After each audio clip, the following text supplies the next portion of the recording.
आप कहाँ से आए हो? तो उसने कहा मैं समुंदर से आया हूँ। पूछा कितना बड़ा है? तो उसने कहा बहुत बड़ा है, उसको नापना बहुत कठिन। तो जो कुएं वाला मेढक था वो इधर से खुदक कर इधर आया और कहा होगा इतना बड़ा? तो कहा नहीं नहीं, इसकी तुलना में तो बहुत बड़ा है। तो 2 बार कूदा, इधर से इधर गया, फिर इधर आया, इतना बड़ा होगा? कहा नहीं। उस मेढक ने कहा कि उसकी कल्पना समुद्र में प्रवेश किए बिना नहीं की जा सकती। ठीक उसी प्रकार से हर मत, हर सिद्धांत और संप्रदाय अपने कुएं में बैठा हुआ है, और ये वेदांत जो है ये हमारा समुद्र है। एक बार आप वेदांत के तत्व का स्पर्श तो करो, एक बार इसका स्वाद को चखो, आपको वेदांत की सार्वभौमिकता, सार्वकालिकता, इसकी मृत्युंजयी सामर्थ्य का बोध आपको हो जाएगा। इसलिए हमको इस बात पर फोकस करने की जरूरत है कि अगर हम एक कॉमन आधार देना चाहते हैं, सार्वजनीन आधार देना चाहते हैं, तो हमें उस आधार को भगवत्पाद शंकराचार्य द्वारा प्रणीत अद्वैत सिद्धांत को ही लेकर के चलना पड़ेगा। मैं संकेत कर दूं कि कोई भी मत और कोई भी संप्रदाय बुरा नहीं।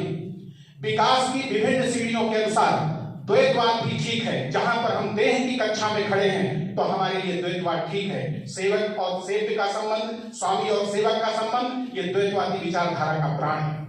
अगर हम विशिष्ट द्वैतवाद को मानते हैं तो हमें अंश और अंशी के संबंध को स्वीकार करना पड़ेगा। ईश्वर अंश जीव विनाशी। लेकिन अगर हम अद्वैती हैं, आत्मदृष्टि से जब हम बात करते हैं तो हमको अद्वैत वेदांत में ही जाकर के समाधान प्राप्त होता है। ये हनुमान जी ने भी निवेदित किया। भगवान राम ने एक बार हनुमान जी से पूछा कि हनुमान जी आप हमें किस दृष्टि से देखते हो? तो हनुमान जी ने कहा कि जब देह में मेरी बुद्धि होती है तो आप मेरे स्वामी हो और मैं आपका दास हूं, और जब जीव बुद्धि होती है तो आप मेरे अंशी हो और मैं आपका अंश हूं, जैसे समुद्र की लहर। और जब मेरी आत्मदृष्टि होती है तो मुझ में और आप में कोई फर्क नहीं, हम अभेद हैं और अभिन्न हैं। तो अगर जगत मिथ्या की बात वेदांत ने किया, देह मिथ्या की बात वेदांत ने किया, कहां पे खड़े होके किया? ब्रह्म की ऊंचाई पे खड़े होके किया। ब्रह्मनिष्ठ महापुरुष के लिए जगत माया है, लेकिन जो देहनिष्ठ हैं, जिनके लिए व्यवहार सत्य है, जिनके लिए जगत सत्य है, उनके लिए ये माया नहीं है। इसलिए आपको यहाँ पर पुरुषार्थ और संघर्ष करना है। विवेकानंद ने बार बार इस बात का आह्वान किया है कि हमें ऐसे 100 युवक चाहिए जो श्रद्धा संपन्न हो, जिनके अंदर सामर्थ्य और शक्ति हो, जिनके अंदर आत्मविश्वास हो, जो उत्साह से भरे हो। ऐसे अगर 100 युवक हमको मिल जाए, नवयुवक, तो मैं इस राष्ट्र का कायाकल्प कर दूंगा, पूरे विश्व को मैं उथल पुथल मचा दूंगा। स्वामी जी ने एक बात और संकेत किया कि इस राष्ट्र का आदर्श कभी राजनीतिक सत्ता या सैन्य शक्ति नहीं हो सकती। इस राष्ट्र का आदर्श होगा हमेशा धर्म ही होगा। धर्म की ध्वजा से ही हम इस राष्ट्र पे विश्व विजय प्राप्त कर सकते हैं। जड़ की शक्ति के द्वारा, भौतिकता की शक्ति के द्वारा कभी भी इस राष्ट्र का उत्थान नहीं हो सकता है। जब भी इस राष्ट्र का उत्थान होगा तो धर्म की शक्ति से ही होगा और अध्यात्म की शक्ति से ही होगा। धर्म एक बहुत विराट चीज है, समय बहुत सीमित है हमारे पास। धर्म छोटी मोटी चीज नहीं है। आपके जीवन का कोई अंग ऐसा नहीं है, कोई आयाम ऐसा नहीं है, कोई तल और कोई स्तर ऐसा नहीं है जहां पर धर्म ने उसको व्याप्त करके नहीं रखा है। छोटी सी परिभाषा महर्षि कणाद ने दिया, यतो अभ्युदय निःश्रेयस सिद्धि सधर्मा, जिसके द्वारा अभ्युदय सिद्ध हो और हमारा निःश्रेयस सिद्ध हो।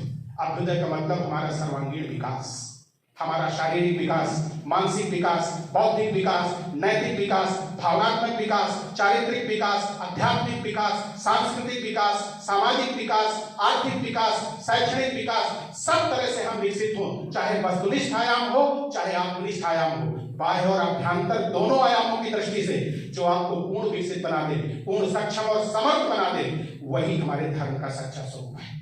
धर्म कभी लड़वाता नहीं। जो विघटन की तरफ ले जाए वो कभी धर्म नहीं हो सकता। जो पतन की तरफ ले जाए वो धर्म नहीं हो सकता। जो जाति के नाम पर, संप्रदाय के नाम पर, मत मतांतर के नाम पर, भाषा के नाम पर, क्षेत्रवाद के नाम पर, दल और पार्टी के नाम पर जो राष्ट्र में जहर बोलता है, उसको हम धर्म नहीं कह सकते। और मेरा मानना है, आप प्रबुद्ध लोगों को, जो विवेकवान लोग हैं, अपने व्यक्तिगत स्वार्थ, अहंकार और ईर्ष्या को त्याग करके आपको एक होने की जरूरत है। ये मंच इसलिए है जैसे हजारों सांप छिपे होते हैं अपने अपने बिलों में, लेकिन एक सपेरा आता है और जब बांसुरी बजाता है, मोखर बजाता है, सारे सांप निकल करके बाहर आ जाते हैं। वैसे ही ये बांसुरियां बज रही हैं, यहां से ये बीन बजाई जा रही है कि समाज के अंदर जो लोग आध्यात्मिक हैं, जो सत्पुरुष हैं, जो राष्ट्रवादी हैं, जिनका मानवता के कल्याण में भरोसा है, ऐसे जितने लोग हमें निकल करके आवे, क्योंकि दुर्जनों के गैंग हैं, इसलिए वो हम पर हावी हैं। एक शहर में आप पता कर लीजिए, अगर किसी माफिया की आप बात करते हैं, कितने लोग उसके साथ हैं? 100-200 लोग। शहर की आबादी 40 लाख और 50 लाख है। अगर आपकी सांस तेजी से निकल जाए 50 लाख लोगों की तो वो उड़ जाएंगे, लेकिन हमारे अंदर डर बैठा हुआ है और वो यूनाइटेड है। तो सज्जन को समाज में खोजिए, सज्जन को खोज कर निकालिए और सज्जन को संगठित करिए, संगठित सज्जन को सक्रिय बनाइए और इस तरह से संगठित सक्रिय सज्जन दुर्जनता का प्रतिकार करें। तब हमारे समाज में कोई उम्मीद बन सकती है कि ये राष्ट्र कुछ कर सकता है। और विवेकानंद ने, समय नजदीक है इसलिए स्वामी जी ने 2-3 बातें कही। किसी भी महान कार्य करने के लिए हमको 3 चीजों की जरूरत होती है। 2 त्रयी स्वामी जी ने बोली, 2 त्रिवेणी उन्होंने दिया है। पहली त्रिवेणी है, किसी भी महान कार्य को करने के लिए हमें 3 चीजों की आवश्यकता है। सबसे पहले हृदय की शक्ति। क्या हम हृदय से महसूस करते हैं कि ऋषियों की करोड़ों संतानें आज पशुतुल्य हो गई, करोड़ों लोग क्षुधा के गर्त में आक्रांत होकर के क्षुधा की पीड़ा से मर रहे हैं। क्या उनकी इस पीड़ा ने हमारे हृदय के स्पंदन को कभी प्रभावित किया है? हमारे रक्त की धमनियों में बह करके क्या कभी ये वेदना उनकी बही है? क्या इसने हमें कभी निद्राहीन बनाया है? क्या हमारे सुख सहन शांति को कभी इसने चुनौती दी है? और अगर ऐसा किया है तो स्वामी जी कहते हैं राष्ट्रभक्ति की प्रथम सीढ़ी पे आपने कदम रखा है। दूसरी बात, स्वामी जी कहते हैं अच्छा मानता हूं कि आप में ऐसा अनुभव करने की सामर्थ्य है, ऐसी संवेदना है आप में, तो क्या आपने कोई ऐसी कार्य योजना, कोई परियोजना, कोई प्रकल्प, कोई संकल्प, कोई कर्तव्य पथ आपने निश्चित किया?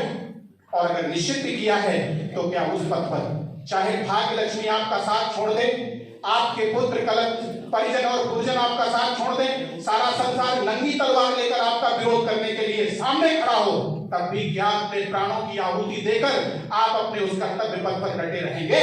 अगर ये 3 बातें हैं तो निश्चित रूप से आप एक महान कार्य करेंगे। ये विवेकानंद का संदेश, इसको हमें हृदय से सुनने की जरूरत है। और दूसरी तरह जो स्वामी जी ने बोली, प्रत्येक व्यक्ति को महान बनने के लिए, प्रत्येक राष्ट्र को महान बनने के लिए हमें 3 चीजों की आवश्यकता है।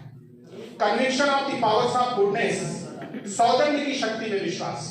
हमारा भरोसा होना चाहिए कि सत्य की सामर्थ्य के द्वारा, पवित्रता के सामर्थ्य के द्वारा, निस्वार्थपरता के सामर्थ्य के द्वारा, ईमानदारी के सामर्थ्य के द्वारा हम सब कुछ कर सकते हैं। आज व्यक्ति का भरोसा हो गया है कि बिना बेईमान बने, बिना भ्रष्टाचारी, रिश्वताचारी बने हमारा काम नहीं चल सकता है। ये दुर्बल मस्तिष्क जिसकी चेतना मर चुकी, जिनकी आत्माएं कलुषित और कलंकित हो चुकी हैं, ये उन लोगों की सोच हो सकती है। और याद रखना, समाज में भीड़ कभी सत्य के साथ नहीं चलती। विवेकानंद 2000 में हुए, एक ही विवेकानंद हुआ है और रामकृष्ण मिशन आज इतने वर्षों से स्थापित है, लेकिन दूसरा विवेकानंद रामकृष्ण मिशन भी पैदा नहीं कर पाया। इसलिए महापुरुष बाजारों में, चौराहों पे नहीं मिलते, कि दुकानों पे नहीं मिलते। इनको अपने जीवन को तपस्या के तुषानल में तपाना पड़ता है और अपने जीवन को वहां तपा करके, कुंदन बना करके तब समाज का मार्गदर्शन करना पड़ता है। तो सौजन्य की शक्ति में विश्वास। और दूसरी बात, absence of jealousy and suspicion, ईर्ष्या का और संदेह का अभाव। आज समाज का सबसे बड़ा जहर जानते हैं क्या? ईर्ष्या। अगर कोई व्यक्ति आगे बढ़ रहा है, हम उसको पचा नहीं पाते, उसकी टांग खींचेंगे, वो हमसे श्रेष्ठ न हो जाए। और अगर ये प्रवृत्ति आपके देश में रही तो इस देश का कभी कल्याण और इसका कभी उद्धार और विकास नहीं हो सकता है। बाहर के देशों में प्रतिभाओं का विकास किया जाता है, प्रतिभाओं को सहयोग देकर के उनको आगे बढ़ाया जाता है, और हमारे यहाँ प्रतिभाओं के गले घोटे जाते हैं। इसलिए ये काम बंद करना पड़ेगा और हमें संदेह नहीं होना चाहिए। संकल्प के साथ अगर विकल्प जुड़ता है तो वो विकल्प संकल्प की हत्या कर देता है।